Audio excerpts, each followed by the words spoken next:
Eclesiastes capítulo 4, do verso 9 ao verso 12.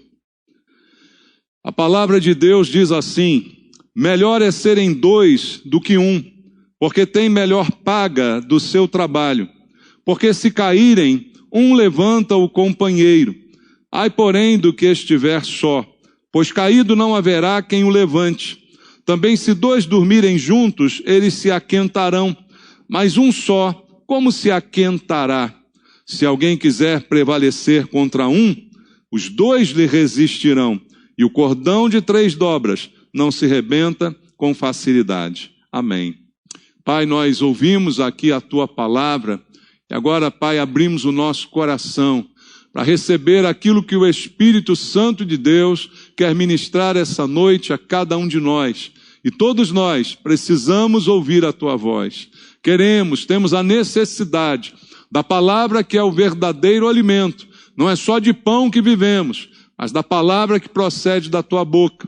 E é essa que nos interessa, Pai. Nós não viemos aqui ouvir os homens com suas doutrinas, com suas filosofias, mas a palavra que procede do Senhor, a única que é o verdadeiro alimento, a única que liberta, e é essa que nós te pedimos. Fala conosco. Para isso entrego a minha vida ao Senhor. Mais uma vez te peço graça e misericórdia e clamo pelo poder da unção do Teu Espírito sobre a minha vida, para que eu seja um instrumento em Tuas mãos e a palavra cumpra os Teus propósitos essa noite. É o que te peço em nome de Jesus. Amém.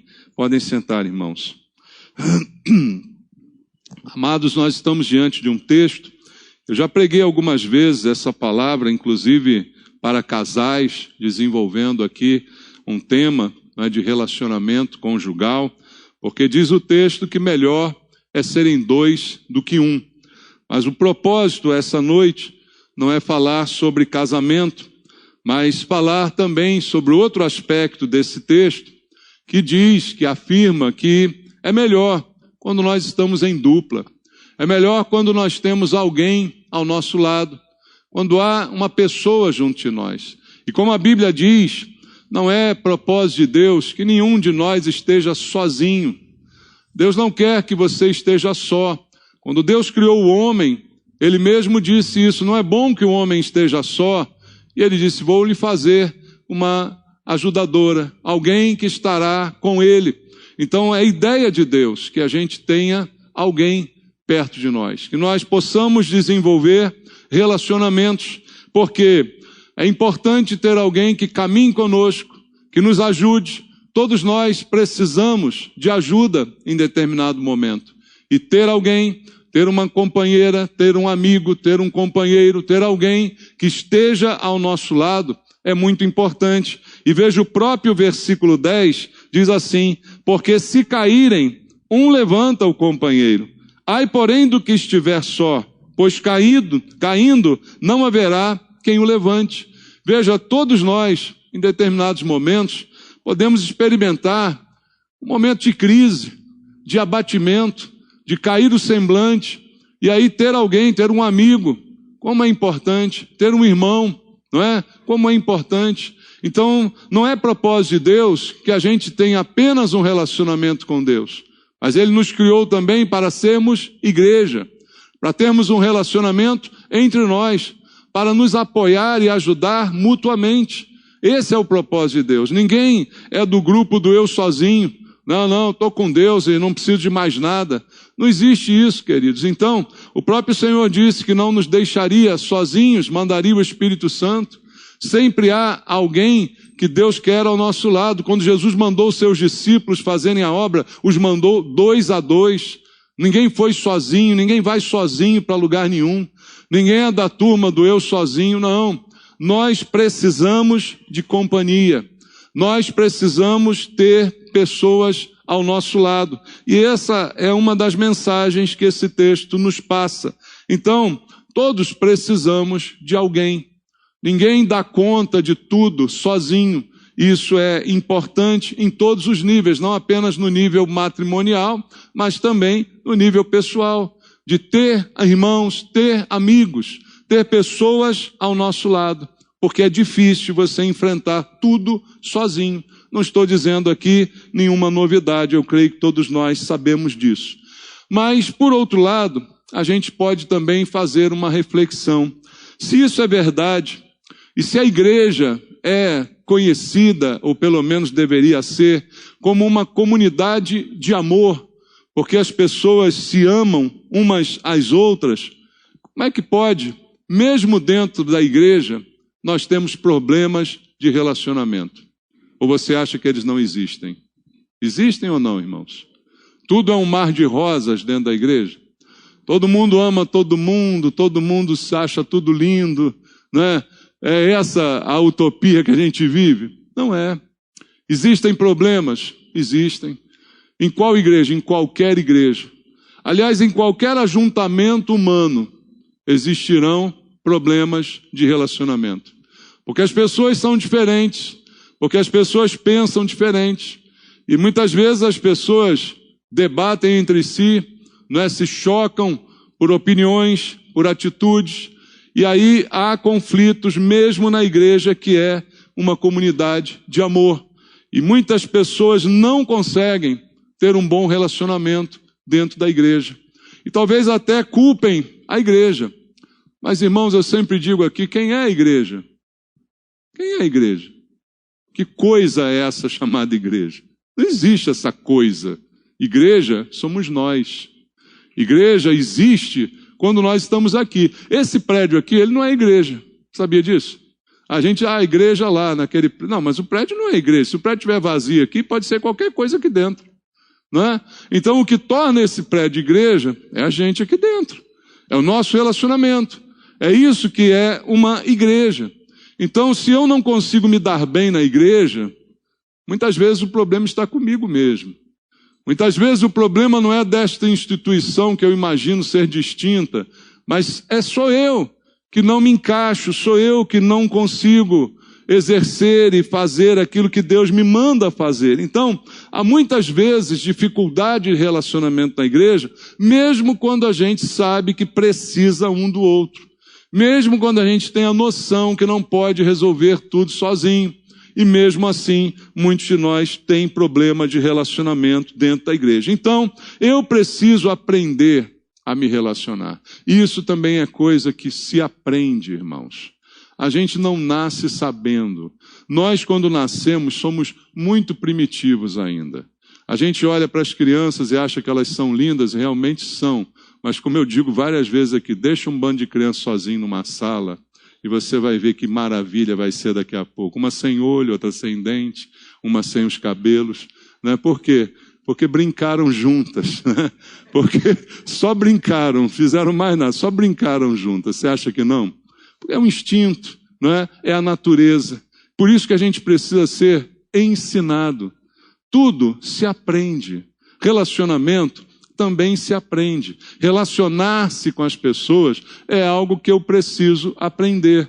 Porque eu não sei, nós não sabemos isso, não vem de fábrica na gente. A gente precisa construir ao longo do tempo, através de todas as experiências que a gente tem. E se eu aprender a me relacionar melhor, sabe o que vai acontecer? Vai melhorar a minha vida. E vai melhorar a vida dos outros também. Daqueles que estão ao meu redor. Então eu preciso melhorar a minha qualidade de vida. E para que isso aconteça, eu preciso aprender a me relacionar. Porque uma pessoa solitária, ela não tem uma boa qualidade de vida. Por mais que ela diga, não, eu me basto, eu me amo, né? Não, eu me completo. Não é verdade. Ela não tem a qualidade de vida que ela poderia ter. Tendo companheiros, tendo amigos, tendo pessoas com quem ela se relaciona, estando em grupos. Então, ela não tem a mesma coisa quando ela está simplesmente sozinha.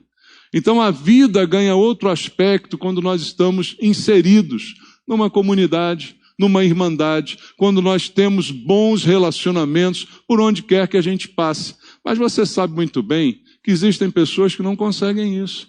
Existem pessoas que são complicadas, ou não? Espero que não tenha ninguém aqui complicado. Mas tem pessoa que é complicada. Como eu digo aqui, é o espalha bolinho.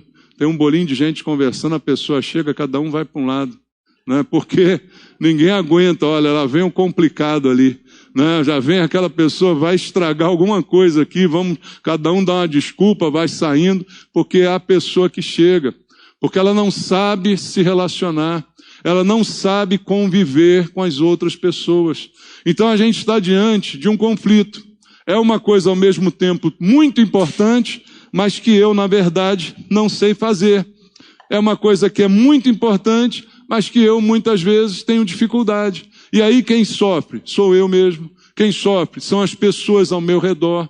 E aí nós ficamos, então, taxados como pessoas difíceis. Não, não chega perto dela não chega perto dele não, porque, olha, é complicada aquela pessoa. Você conhece gente assim? Eu tenho certeza. Algumas pessoas que a gente evita. Você não trata mal, mas você também não quer muita aproximação, porque você sabe que é complicado, né? Você sabe que é problema, né? Antigamente dizia assim, Ari Quintela, já ouviu esse termo? Era um livro de matemática cheio de problema. Aí aquilo ali é o Ari Quintela, não chega perto dele não, porque é cheio de problema, não quer nem passar perto dela.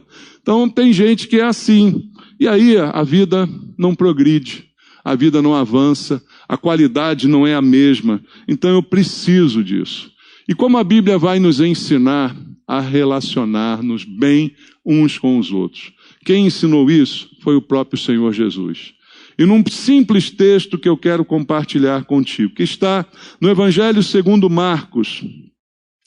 Marcos capítulo 12, versículo número 30. Marcos capítulo 12, verso número 30.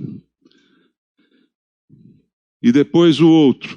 Diz assim: amarás, pois, o Senhor teu Deus de todo o teu coração, de toda a tua alma, de todo o teu entendimento, de toda a tua força. O segundo é: amarás o teu próximo como a ti mesmo. Não há outro mandamento maior do que estes. Veja o que Jesus está dizendo. 2 mandamentos. Mandamento é uma ordem, não é uma opção. E aí a gente começa a entender um outro aspecto também do amor e do relacionamento. Amor, como já foi dito várias vezes no púlpito, não é um sentimento. A gente sempre tem a ideia de que o amor é um sentimento, uma coisa muito romântica que chega quando você vê passarinho cantando, né? Quando você vê um campo bonito, estou amando. Não, amor é uma decisão. Se não fosse uma decisão, não poderia ser um mandamento. Ora, se Deus te manda amar, Ele não espera você ficar apaixonado para amá-lo. Ele manda para você obedecer. Então não é opcional, é uma ordem. E aqui a Bíblia coloca essas 2 ordens para nós, próprio Senhor Jesus dizendo que não há outros mandamentos maiores ou mais importantes do que este. Então, acima de tudo está o amor, que precisa ser praticado por todos nós. E a primeira ordem de Deus no verso 30 é: ame a Deus, para que você tenha um bom relacionamento com Deus. Para que eu tenha um bom relacionamento com Deus, eu preciso amá-lo. Como se relaciona-se com Deus? Trocando com Ele, como alguns pensam, né? Toma lá, dá cá, ó, Senhor, fiz aqui, dá a minha parte aí, né? Olha, Senhor, vê se me abençoa aí, porque eu estou em dia com as minhas obrigações. Esse não é o relacionamento com Deus. Relacionamento com Deus é baseado no amor, porque você foi salvo pelo amor de Deus. Você foi salvo sem merecer. Então, tudo se baseia no amor. Como disse de manhã, Deus amou ao mundo de tal maneira que deu o seu Filho. Então, isso é que te alcançou. Foi o amor de Deus que te atingiu. E a Bíblia diz aí, esse amor nos constrange, porque Ele morreu na gente sendo ainda pecador. Então, Deus já fez a sua parte me amando. E agora, para eu me relacionar com Ele, eu preciso amá-lo. E aqui o verso 30 coloca 4 condições deste amor, dizendo que ele precisa ser de todo o coração, de toda a alma, de todo o entendimento e com todas as forças. Ou seja, um amor completo, que eu preciso dedicar a Deus. Com o meu entendimento, com as minhas emoções, com a alma, com o meu coração, com as minhas forças, completamente eu devo amá-lo. E por que que isto está em primeiro lugar? Porque se eu não conseguir isso, não vou conseguir nenhum outro. Se eu não conseguir amar a Deus, jamais conseguirei amar a ninguém ou a qualquer outra coisa. Então eu preciso colocar as coisas em ordem, e a prioridade é amar a Deus. Porque muitas vezes há problemas de relacionamento, porque as pessoas não conseguem cumprir o primeiro. Se não consegue cumprir o primeiro, certamente não vai cumprir o segundo.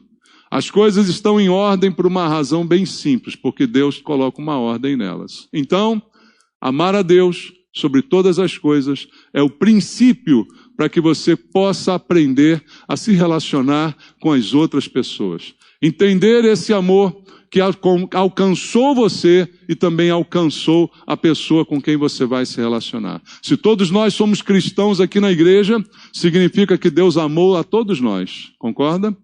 Ele nos amou igualmente.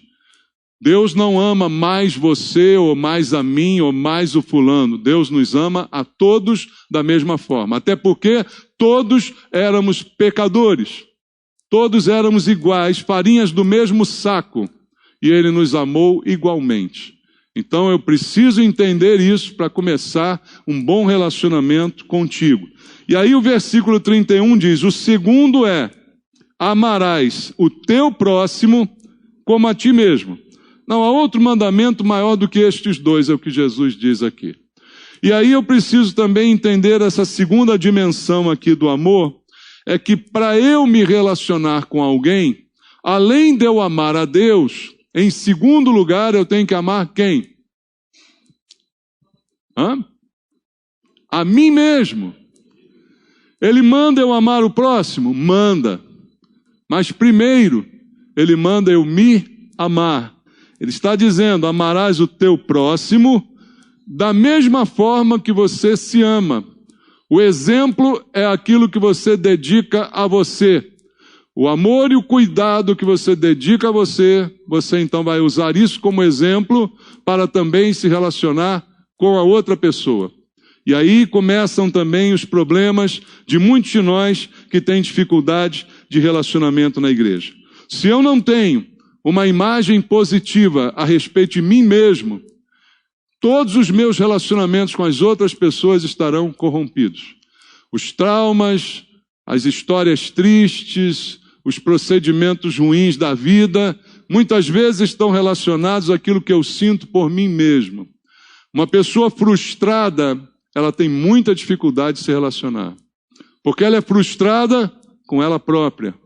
Ela não se ama de maneira suficiente porque ela não tem uma imagem positiva dela mesma. Ela se acha ruim, ela se acha feia, ela se acha o patinho feio, a Cinderela, sei lá. Ela acha que ela não vale nada. Alguém que se acha assim não consegue ter com o outro um bom relacionamento. Porque esse relacionamento vai estar impregnado por todas as facetas desse comportamento que ela tem em relação a si própria. Então, primeira coisa que você precisa entender, que você tem que ter uma imagem positiva de você mesmo. Aí você diz, pastor, mas eu já fiz muita besteira na vida. Eu já cometi muitos erros. Foi por isso que Jesus te salvou. Se Ele não tivesse salvo você, você estava até hoje cometendo os mesmos erros. Mas Ele te salvou. Ele não te amou. E quando Ele te amou porque você melhorou? Ele te amou porque você se tornou bonzinho? Porque você passou a prestar? Não. Ele te amou mesmo quando você não prestava. Então, se Ele te amou, por que você também não se ama? Se Ele amou você, por que você não alimenta uma imagem positiva de você mesmo? Por que você só olha para você vendo defeitos? Dizendo, eu não presto, eu não consigo, eu não sirvo para nada, eu não tenho capacidade, eu não consigo aprender, eu não consigo entender, isso é para os outros, isso não é para mim. Quantas pessoas fazem isso? E aí, se você está assim, meu irmão, você pode frequentar a igreja há 50 anos, você não vai se relacionar bem com ninguém. Porque você não consegue se relacionar com você mesmo. Sabe qual é a pessoa mais íntima de você? É você mesmo. É você mesmo que se vê pelado todo dia, se vê no banheiro fazendo número 2, é você mesmo. Tem ninguém mais íntimo de você do que você mesmo. Se você não consegue se dar bem com você mesmo, como é que você vai dar bem com o outro? Impossível disso acontecer.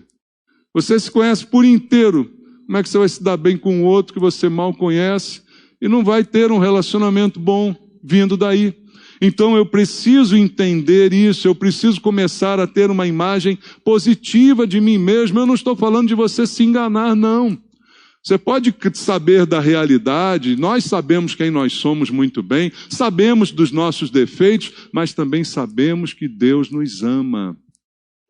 Mas também sabemos que Ele nos amou a tal ponto de dar Jesus para nos salvar. Sabemos que Ele investiu na nossa vida um preço de sangue, para nos resgatar das trevas, para nos tirar da morte para a vida. Se eu fui tirado da morte para a vida, por que eu quero voltar para a morte?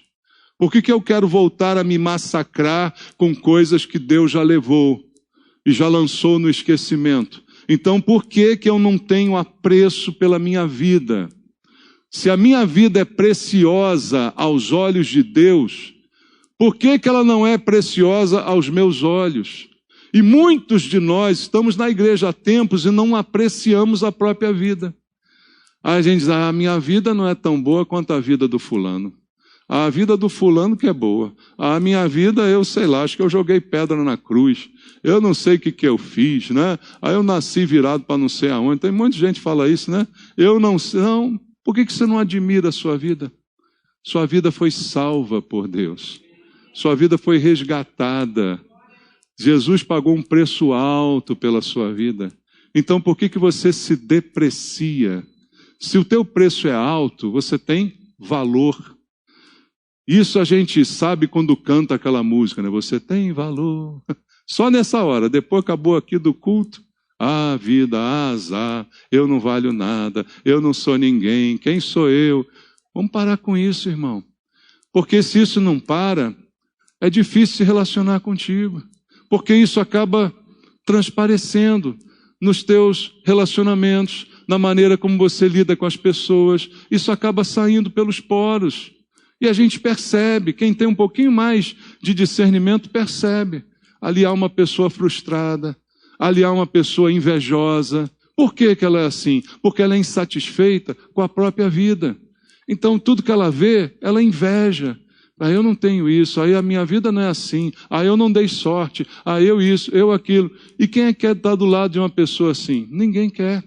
Não é verdade? Ninguém quer se aproximar. E aí, junta a fome com a vontade de comer, e você vai ficando cada vez mais só, cada vez mais distante, ao invés de ter um relacionamento. Então eu preciso, primeiro, amar a Deus de todo o meu coração, e segundo, começar a desenvolver uma imagem positiva de mim mesmo. Não estou dizendo para você se enganar, mas para você compreender aquilo que Deus fez na sua vida. Para você entender que você se tornou importante para Deus e que agora a tua vida tem sentido, tem valor, porque houve uma morte em teu favor. Um sangue foi derramado por você e, como diz a Bíblia, você foi comprado. Irmãos, a gente dá valor às coisas pelo preço delas, não é assim que a gente faz? Eu boto um relógio no braço aqui, se eu disser para você, ó, foi do camelô, custou R$10. Você olha, que relógio ruim. Aí eu digo, não, é verdade, eu comprei na Amazon, foi $400.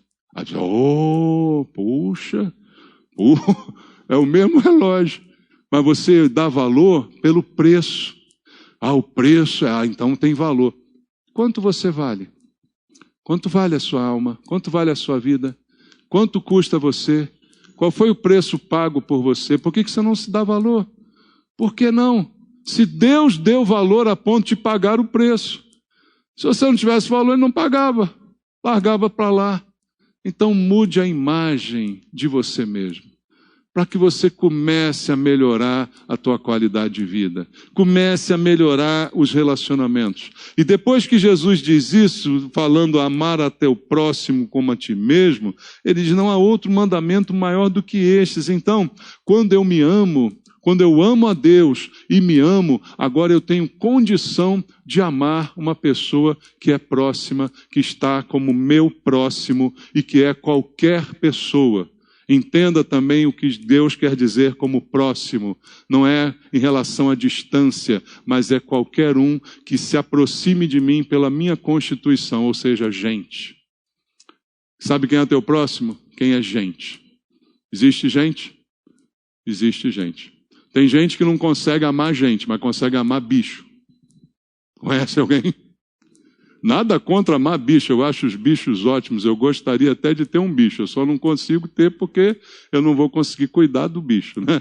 Acho lindo ter cachorro, gato, papagaio, o que você quiser, amar, bonitinho, tal, lindo. Mas como é que você consegue amar uma pessoa e não consegue amar um bicho, não consegue amar uma pessoa? Me explica isso.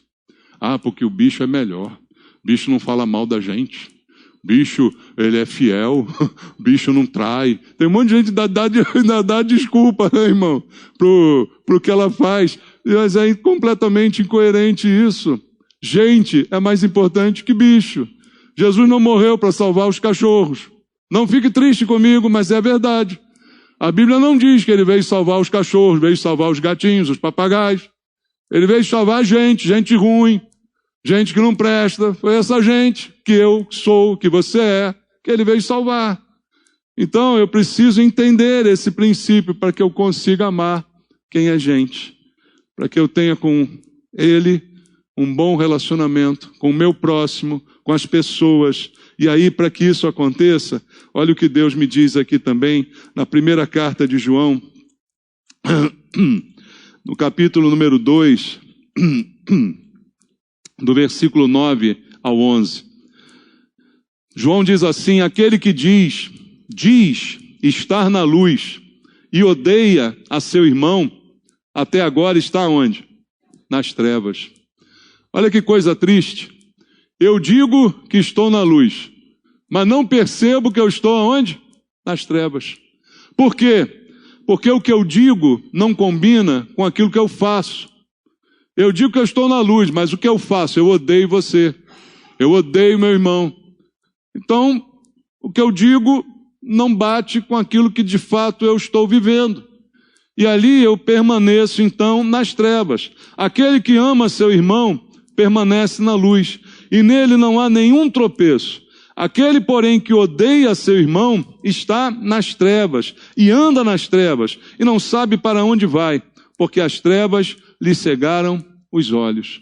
Está cego, não consegue nem enxergar a própria miséria, nem enxergar o lugar onde está, e pensa que está completamente diferente do que a sua situação verdadeira. Então, para que eu tenha um bom relacionamento, nós precisamos nos amar, amar a Deus, nos amar e amar as pessoas, e não odiá-las. Porque isso faz com que eu esteja em trevas. E nas trevas não vai haver nunca um bom relacionamento. Ainda em 1 de João, no capítulo 1, no versículo número 7, está escrito assim: se porém andarmos na luz como ele está na luz, mantemos o quê? Comunhão. Uns com os outros. E o sangue de Jesus, seu Filho, nos purifica de todo pecado. Andando na luz, nós temos comunhão. Ah, mas se alguém odeia, está nas trevas. Se está nas trevas, não está na luz. E aí não pode ter comunhão. Comunhão só acontece quando está tudo sob a luz de Deus. E é isso que nos faz, então, ter um bom relacionamento, apesar das diferenças, apesar dos pensamentos muitas vezes contrários. Mas a gente precisa andar na luz, tirar o ódio completamente do coração, para que isso então transforme a nossa vida e os nossos relacionamentos. Mas por que tantos têm problemas de relacionamento? Voltando mais uma vez à questão.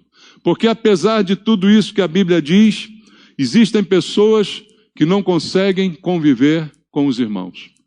E aí, queridos, eu já conheço essa história há muito tempo. Quantas pessoas eu já vi saírem aqui da igreja por causa de relacionamento? Você acha que eu não vi isso? Tem 24 anos, né, a igreja? Nesses 24 anos, pastor, vou embora. Por quê? Porque o irmão me ofendeu. Porque ali fiz uma panelinha. Porque ali um grupo me rejeitou. Porque o irmão olhou feio para mim. Quantas vezes eu já vi isso acontecer ao longo do tempo, não é? E as pessoas não conseguem, então, conviver. Por que que isso acontece? E, na verdade, você vai perceber que você vai para outra igreja e lá os problemas são os mesmos. E aí você vai para outro lugar e os problemas são os mesmos. Sabe por quê? Porque o problema é você. O problema não são os outros. O problema muitas vezes está em nós. O problema está na nossa maneira de ver. E eu acho que eu sempre estou certo, eu acho que eu sempre estou correto no que eu penso. Os outros é que estão errados. Eu sou injustiçado. E aí a pessoa vai daqui para lá, para lá, para lá, e não há uma igreja em que ela possa ficar. Porque o problema não está na igreja, o problema está nela. Está nela que não cumpriu os mandamentos como o Senhor nos disse aqui. E por que muitos irmãos não conseguem conviver uns com os outros? A causa está no próprio versículo que a gente acabou de ler. Falta relacionamento com Deus. 1 João 1,7, vou ler de novo. Se porém andarmos na luz, quem é a luz, irmãos? Jesus disse, eu sou a luz do mundo. Como Ele está na luz, mantemos comunhão uns com os outros. E o sangue de Jesus, seu Filho, nos purifica de todo pecado. Isso aqui é relacionamento com Deus. Deus está no meio do relacionamento entre mim e você. Entende isso? O nosso relacionamento depende do nosso relacionamento com Deus. Se eu estou mal com Deus, como é que eu vou ficar bem com você? Não tem como. O sangue de Jesus nos purifica. Por isso estamos com Ele, por isso estamos na luz e por isso temos condição de ter comunhão uns com os outros. Por que então as pessoas não conseguem conviver? Porque falta essa comunhão, porque falta esse relacionamento com Deus. Quer ver outra coisa? Leia comigo Provérbios, capítulo 4. Provérbios, no capítulo número 4, no versículo 23 e no versículo 24, diz assim: sobre tudo que se deve guardar, guarda o quê? Guarda o coração, porque dele procedem as fontes da vida. Desvia de ti a falsidade da boca e afasta de ti a perversidade dos lábios. Olha como esse versículo fala coisas importantes. Por que muitos não conseguem ter um bom relacionamento na igreja? Porque tem crises interiores. A crise não está no outro, a crise está em você. Está no seu próprio coração. E a Bíblia diz, guarda o teu coração acima de todas as coisas, guarde esse coração, porque ali estão as fontes da vida. E logo depois ele diz, desvia de ti a falsidade da boca e afasta de ti a perversidade dos lábios. Quando o coração está inquieto, o que a Bíblia diz? A boca fala do que o coração está cheio. Por que as pessoas fazem fofoca? Por que as pessoas falam mal umas das outras? Porque o coração está cheio disso, está inquieto. Esse coração não foi guardado. Se o coração tivesse guardado, eu teria guardado a boca. Mas sabe o que nós tentamos? Como eu falei semana passada, a gente tenta guardar a coisa errada. Eu tento guardar a boca, mas não dá para guardar a boca. Você não segura, não é? Você não segura a boca. Você tem que guardar o coração. Se guardar o coração, automaticamente a boca está guardada. Então a gente ataca o inimigo errado. Não tente guardar a boca, tente guardar o coração. E aí você vai deixar de ser fofoqueiro, vai deixar de ser maledicente, vai deixar de criar caso entre os irmãos, vai deixar de criar contenda na igreja, porque o coração, em primeiro lugar, foi guardado. E veja um exemplo disso, muito conhecido, que é na vida de dois irmãos. Tem irmãos aqui? Somos irmãos? Vou te dar um exemplo de dois irmãos, Caim e Abel. Conhece? Dá uma olhadinha em Gênesis, capítulo 4, versículo 5 ao versículo 7.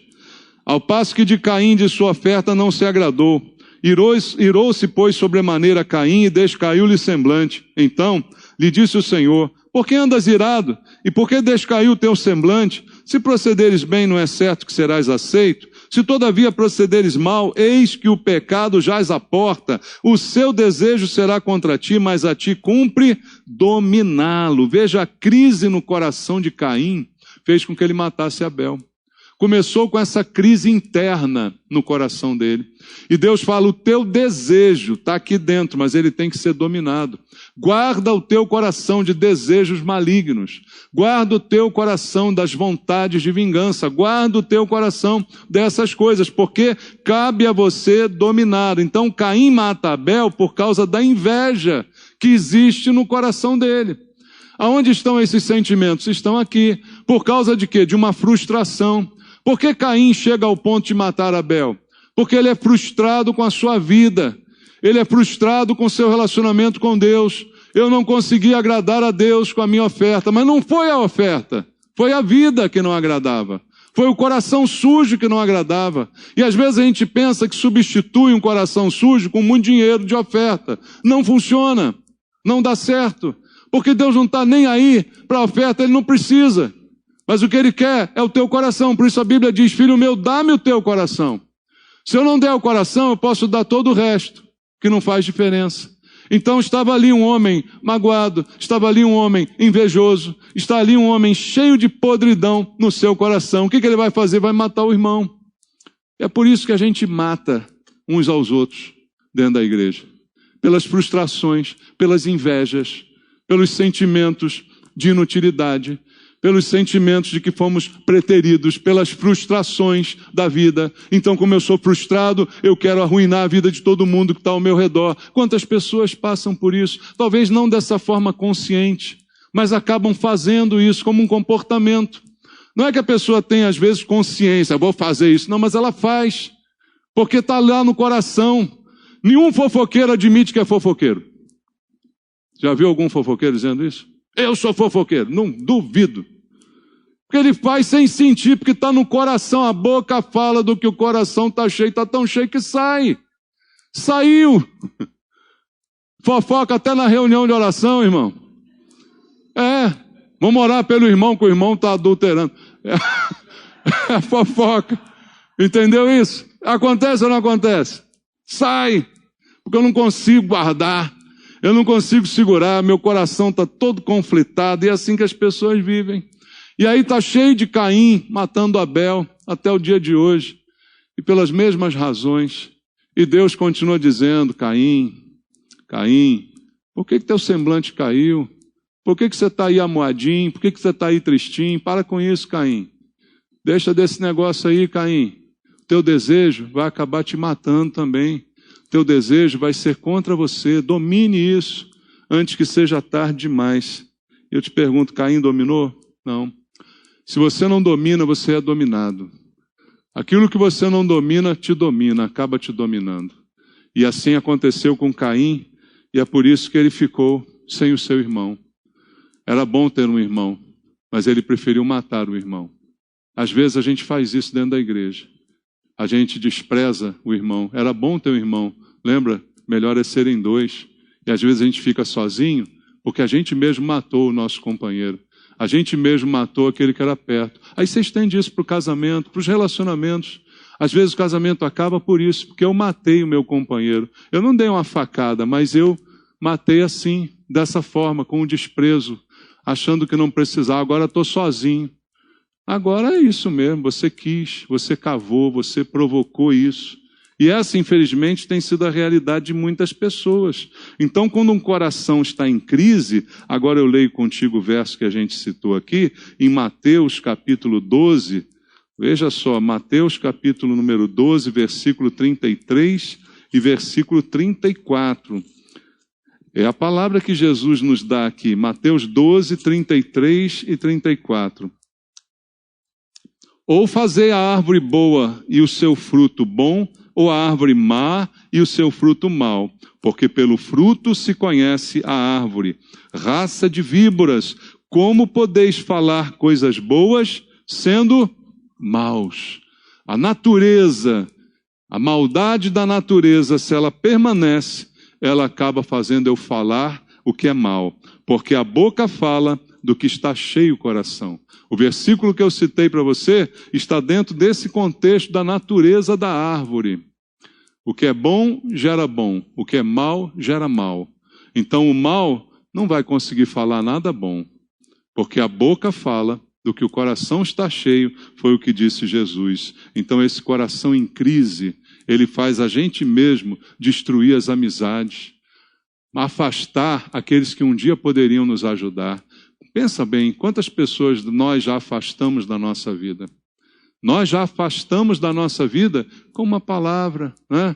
Com um julgamento, com uma crítica. A gente mesmo afastou. E aí depois chega a velhice e a pessoa diz, pô, estou sozinho. Ah, ninguém me ama, ninguém me quer. Fica cantando aquela música antiga, né? Por quê? porque você expulsou todo mundo da sua vida, porque você afastou todas as pessoas que tentaram se aproximar de você, porque o seu coração sempre esteve em crise. E aí, queridos, é a consequência. Plantou, colheu. Não dá para eu plantar coisa ruim e colher coisa boa. Não funciona assim no reino de Deus. A gente colhe exatamente do mesmo tipo do que a gente planta. E aí, quando esse coração está todo conturbado, em crise, a gente começa aí a ofender, fazer e afastar, as coisas que vão acontecer são uma sequência de coisas ruins. Um abismo chama outro abismo. São as sequências de quedas, sequências de coisas ruins na vida. E uma delas, veja só o que diz Gálatas, capítulo 5. A gente conhece, todo mundo conhece aqui esses versos das obras da carne e do fruto do Espírito. Gálatas 5, versículo 19. Diz assim, até o verso 21. Ora, as obras da carne são conhecidas e são prostituição, impureza, lascívia, idolatria, feitiçaria. E que mais aí? Inimizades. Já pensou em inimizade como uma obra da carne? Quando fala dos outros, você diz assim, prostituição, coisa grave, impureza, lascívia, Deus me livre, tem gente até que se benze, né? E aí, olha que inimizade. Quantas inimizades você tem? Eu não falo com fulano, não falo com ciclano, e aquele ali não passo nem perto, essa aqui eu não quero nem papo. É obra da carne isso aqui, irmãos. Veja, eu não digo que você tem que falar com todo mundo, ser amigo de todo mundo, não é isso. Mas alimentar essas coisas... Às vezes tem gente que não quer falar com a gente, fazer o quê? Eu dou bom dia para todo mundo. Se a pessoa não responder, o problema é dela. Não é meu. Concorda? Jesus mesmo disse, se você falar só com quem fala contigo, qual é o mérito que tem nisso? Os publicanos também fazem assim, os pecadores também agem desse jeito. Se você só faz algo bom para quem pode te dar algo bom em troca, você não se diferencia em nada dos demais desse mundo. Então, você fale com todo mundo. Agora, alimentar inimizades. Não, mas isso aqui eu não consigo. Não é assim que funciona, porque isso é uma obra da carne, como está dizendo a palavra de Deus que nós estamos lendo aqui. Porfias, ciúmes. Olha o ciúme aí. A gente às vezes não acha que ciúme é pecado. E aqui não está só naquele sentido do ciúme marido e mulher, não. Esse ciúmezinho aí é bobagem, perto do ciúme que muitos têm dos outros, né? Dos sentimentos de posse. Tem gente que fica braba porque você é amigo de um inimigo seu, né? O meu amigo só pode ser meu amigo. Se ele for amigo de alguém que eu não gosto, eu já fico mal com ele. Isso é uma ciumeira doida, né, irmão? Isso é uma coisa de outro mundo, né? Quer dizer, você é possessivo. Não, para ser meu amigo, ele não pode ser amigo daquele lá também. Como se isso fosse uma grande coisa, como se a gente fosse o dono do mundo, né? Então a Bíblia coloca discórdia, dissensão, facção. Olha aí, as divisões dentro da igreja que às vezes acontecem, invejas, bebedices, glutonarias, coisas semelhantes a estas, a respeito das quais eu vos declaro, como já outrora vos preveni, que não herdarão o reino de Deus os que tais coisas praticam. Então, quando isso está no coração, isso acaba se tornando uma prática de vida. E aí você pode estar na igreja, botando tudo a perder, atrapalhando a comunhão. Por isso Jesus disse, o joio convive no meio do trigo. Porque essas pessoas que agem assim, não herdarão o reino de Deus. Mas podem estar na igreja? Podem. Podem frequentar a igreja por 50 anos? Podem. Podem se batizar, podem ser ordenadas, podem fazer tudo. Mas não herdarão o reino dos céus. Então isso é algo muito sério que a gente deve simplesmente refletir sobre isso. Gente falando demais, gente destruindo relacionamentos. Olha o que diz a Bíblia em Provérbios, vamos voltar a Provérbios capítulo 10. Agora em Provérbios no capítulo número 10, vamos ler o versículo número 19. Provérbios capítulo 10, verso número 19. No muito falar não falta transgressão, mas o que modera os lábios é prudente. Às vezes a gente fala demais, né? Às vezes a gente fala mais do que necessário, fala aquilo que não devia, porque quanto mais falar, mais chance de falar bobagem tem, né, irmãos? Quem fala pouco normalmente fala menos bobagem. E a gente às vezes não esquece desse princípio, que é um princípio de sabedoria. Ainda em Provérbios capítulo 16, versículo número 28, Provérbios 16, verso 28 diz: o homem perverso espalha o quê? Contendas, e o difamador separa os maiores amigos. Um difamador pode acabar com uma amizade que você tenha. Uma amizade de anos, de companheirismo, de uma pessoa que você sabia que podia contar com ela e ela sabia que podia contar contigo, mas veio um difamador. Veio alguém que falou uma coisa e você nem ao menos se preocupou em averiguar se aquilo era verdade. Já colocou o seu coração contra outra pessoa imediatamente porque ouviu aquilo. E aí, maiores amigos são separados por palavra. Olha o peso da palavra. Olha o poder da palavra. É esse poder da palavra que eu acredito, irmãos. Tem gente que fala, palavras têm poder, não fale isso porque acontece. Isso aí é superstição, palhaçada. O poder da palavra que eu vejo é esse.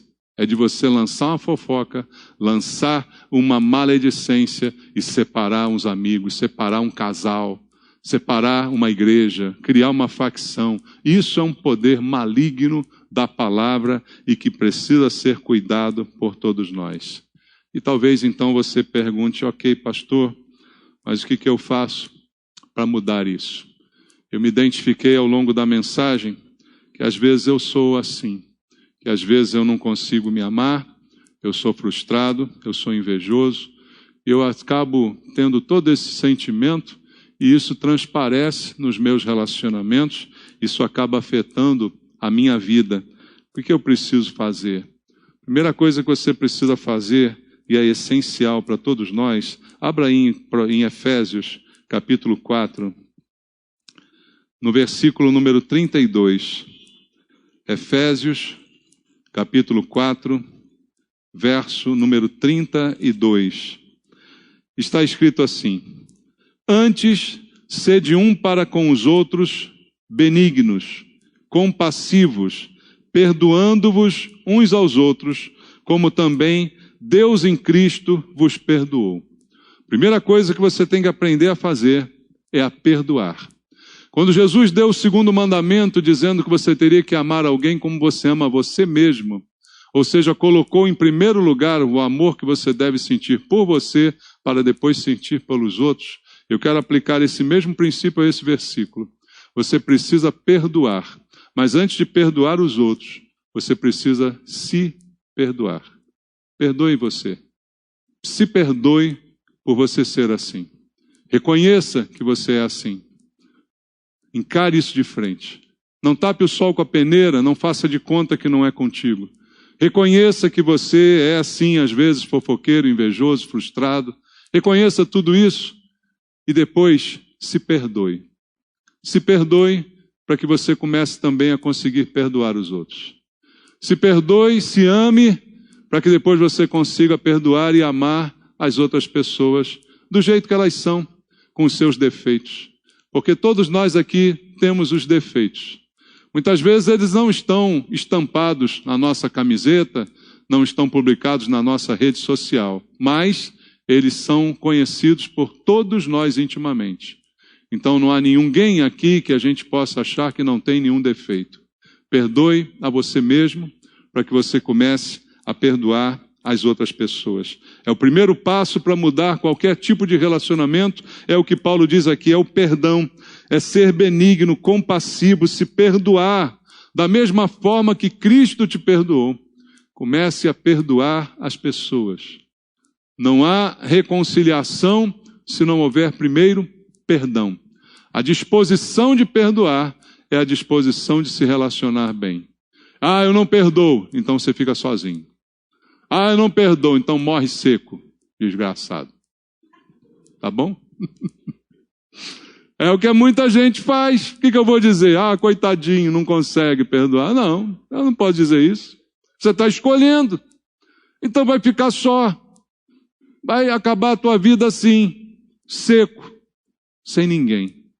A saída é se perdoar, a saída é se amar e depois começar a perdoar e amar as outras pessoas. Olhar para as pessoas com os olhos de Jesus. Talvez seja esse um dos maiores exercícios que a gente precisa. E quando eu preguei aqui há 2 domingos atrás sobre a mulher adúltera, eu queria que a gente aprendesse a olhar para as pessoas com o olhar de Jesus, para aquela flagrante pecadora. E depois a gente olha também para o episódio em que Pedro nega Jesus 3 vezes na mesma noite, e a Bíblia diz que Jesus olha para ele. E ele, quando vê Jesus, chora amargamente. Mas não é o olhar fulminante, aquele olhar de vou pegar você, vou te desgraçar todo, mas é o olhar de amor, né?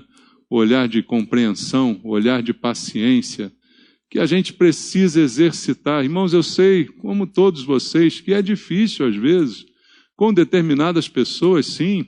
Tem algumas que a gente quer estrangular. Você não tem ninguém, não, que você quer estrangular? Não. Mas é um exercício, não é? É um exercício de olhar com esse olhar, de talvez olhar um pouquinho para você. Antes de ser tão cruel no julgamento dos outros e tão benevolente com o julgamento de si mesmo, quando a gente começa a olhar para nós, para o que nós somos, para quem de fato nós somos, para os defeitos que nós temos, aí a gente começa a ficar um pouco mais paciente com os outros. Que Deus nos dê essa visão. Que Deus nos dê os bons olhos de Jesus. Os olhos que olham sem condenar. Os olhos que olham pensando no que essa pessoa pode ser. Quando Jesus perdoou aquela mulher, disse, vai, não peques mais. A Bíblia não diz mais o que ela fez da vida, mas Jesus tinha ali uma perspectiva de vida para ela. Quando ele perdoa Pedro, depois encontra com Pedro, ele diz, se você me ama, apacenta as minhas ovelhas. Eu tenho um olhar de futuro para você. A gente às vezes tem aquele olhar que diz, esse aí não presta para nada, esse aí já era. Mas o Senhor quer nos ensinar a ter esse olhar de futuro, que faz a gente ser mais tolerante com os outros e mais exigente conosco. Só que a gente faz o contrário. A gente é exigente com o outro demais. E daqui a pouco se pega fazendo a mesma coisa que a gente criticava nele. Então isso é para a gente pensar, para a gente refletir e principalmente para mudar a qualidade dos nossos relacionamentos. Mudar a forma com que a gente fala com as pessoas, com que a gente fala das pessoas, não é? Mudar a maneira da gente agir. Então, eu creio que a conclusão dessa mensagem é que o bom relacionamento depende muito mais de mim do que dos outros. Tem um ditado no mundo que diz, quando um não quer, 2 não brigam. Agora, quando 2 querem brigar, irmãos? Aí o que acontece? Aí o pau quebra. É ou não é? Quando os 2 querem brigar, o pau quebra. Esse é o problema da gente. Ah, eu não tenho um bom relacionamento, mas na maioria das vezes a culpa é minha. Na maioria das vezes eu sou responsável por isso. Então, eu termino lendo contigo o Salmo 133 para nos inspirar para o nosso relacionamento aqui na igreja, como irmãos, para que a gente tenha, de fato, aqui bom relacionamento e que a gente não se sinta sozinho na casa de Deus. Oh, como é bom e agradável viverem unidos os irmãos. É como óleo precioso sobre a cabeça, o qual desce para a barba de Arão, e desce para a gola de suas vestes. É como o orvalho do Hermon, que desce sobre os montes de Sião. Ali ordena o Senhor a sua bênção e a vida para sempre. Como Deus fala aqui dessa unidade, né? Desse bom relacionamento, uma coisa maravilhosa, né? Como é bom e agradável viverem unidos os irmãos. E aí ele faz uma analogia, né? Dizendo, olha, é um óleo precioso que é derramado, é uma bênção, é uma unção que é derramada, não é? É como o orvalho do Hermon. Então é aquela coisa que impregna, não é? Que está enchendo a gente como o orvalho nos montes de Sião. Ele diz, é nessa situação que o Senhor ordena a bênção e a vida. Vida e bênção estão relacionados a relacionamento. Você pode ser a pessoa mais rica do mundo, se você estiver só, você não vai ter com quem compartilhar a sua riqueza. Você não vai ter com quem dividir as alegrias. Então não adianta sozinho eu achar que me resolvo. A gente precisa de alguém ao nosso lado. Amém? Vamos aprender com isso? Vamos orar agora. Peça a Deus. Se você se identificou, como eu disse, se perdoe. Peça perdão a Deus. Se perdoe e comece a perdoar as outras pessoas. Perdoe a você primeiro, ame a você primeiro e, acima de tudo, ame a Deus de todo o teu coração. E comece a mudar os relacionamentos, mesmo aqueles que você talvez tenha destruído ao longo da vida, mesmo aquelas pessoas que talvez você tenha separado com uma palavra, ainda dá tempo de você voltar atrás, de você restaurar, de você pedir perdão, de você mudar o comportamento. Peça a Deus isso agora em oração, junto comigo. Pai, nós ouvimos a Tua palavra e agora, Deus, nós não queremos ficar apenas no ouvir. Nós queremos colocar em prática aquilo que ouvimos. Nós queremos, Pai, submeter a nossa vida aos princípios da Tua palavra. Eu sei que muitas vezes nós temos dificuldade com isso, Pai.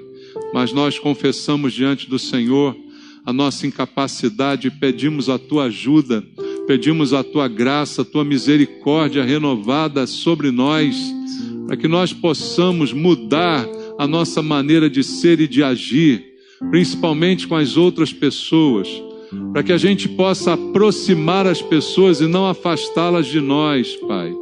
Que nós sejamos pessoas atraentes no bom sentido, que atraem para si a simpatia, a companhia, e não ao contrário, pessoas que espalham, pessoas que repelem, Pai. Não permita que isso aconteça conosco, que a gente seja acolhedor, que a gente seja simpático, Senhor.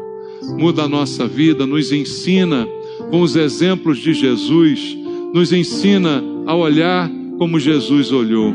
É o que eu te peço, Pai, por mim e por cada irmão, em nome de Jesus. Amém. Deus...